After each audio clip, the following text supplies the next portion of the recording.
muganda wange President Robert Kyagulanyi Ssentamu munnange nkuyozaayoza okubanga olwaleero otuuse ku mazaalibwa go. Nkwebaza emirimu gyonna gy'ozze okola, nkwebaza olw'okwagala ensi yo, nkwebaza olw'okwagala abavubuka, okwagala bannabitone, okulafuuba n'okulaba ng'ensi efuna demokrasiya, enfuga ennungi, enfuga egoberera amateeka, eddembe ly'obuntu. Ate nkwebaza olw'okuba nga obadde ekyokulabirako ekirungi eri abantu b'ensi yattu. Obuvubuka bwo obukozesezza bulungi, ate ne kaakano bw'ofuuse omusajja omukulu ate ne weeyongera okuba ow'ensonga. Nkwagaliza amazaalibwa amalungi ate nga bwe nsaba Mukama Namugereka akwongera obulamu obulungi, akwongera okuyitimula, ate era Katonda oyo musaba abeere nga akuteekamu abo abaganja otuuke n'okulya obwa pulezidenti bw'eggwanga lino, ensi yaffe ekyuke egende mu mbeera ey'okwesiima. Weebale nnyo, weebalire ddala.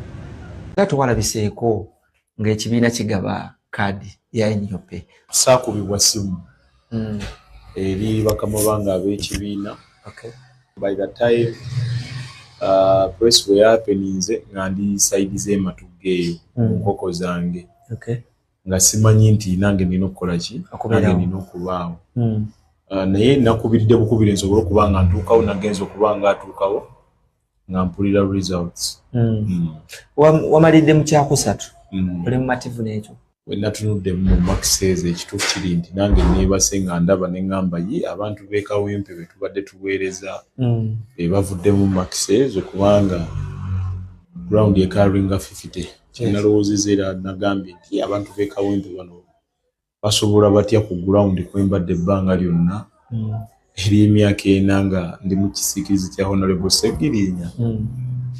Nembeera nga Max nvuddeyo na 39 point something. Nkyanoonyereza abantu bano be tubadde tuweereza ebbanga lyonna ddala ddala bwe baatuuse ku ground mwagambye nti sigwana. Yes, kati ansa ezo ze njagala mu bantu baffe. Batubuulire twongere okutematema, then bwe banampa report eyo gye nja okwanja ku Mande. Kiki ekyakutwala ku ntaana? Manyi tuli bantu abantu tuseerera, ate olulimi luno weekanga oseeredde. So wakati mu kubeera ku ntaana Kabuli ya muganda waffe nenseerera ng'omuntu olwa ne feeling nengetinga emotion kuba mukadde waffe yatugamba tuwane nnyo, fight hard. Bakadde bano banga idinze ne neetonda